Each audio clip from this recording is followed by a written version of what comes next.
Hey there, I'm Raphael Stape. Let's dive into what's new in Banana Cake Pop 1.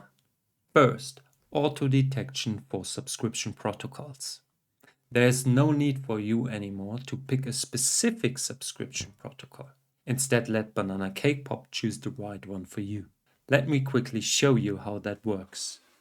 For that, we need a document with a subscription. And then we need to hit the run button. And there we go, we got already our first result. If you still need to handpick a specific subscription protocol, you can still do that in the connection settings. For that, click here and then click on Auto and you get a complete list of supported subscription protocols. By default, auto detection is enabled whenever creating a new document. Okay, with that said, we can close this dialog.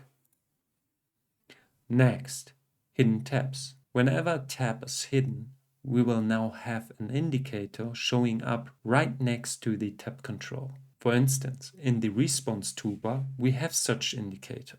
When we click on that, we will get a list of hidden tabs.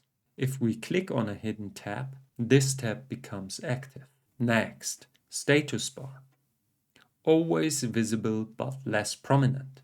That's why we show there information like who signed in, or even context-related information.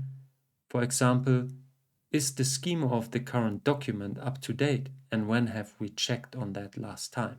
Okay, next, auto-synchronization for workspaces. We have moved the synchronization button into the status bar because there's no need for you anymore to manually synchronize your workspace, because we will do that for you every 60 seconds. That's it. We got to the end of this video.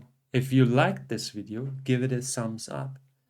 Also, don't forget to hit the subscribe button to get notified whenever we release new videos. Until then, see you next time when we release Banana Cake Pop 2. I'm out.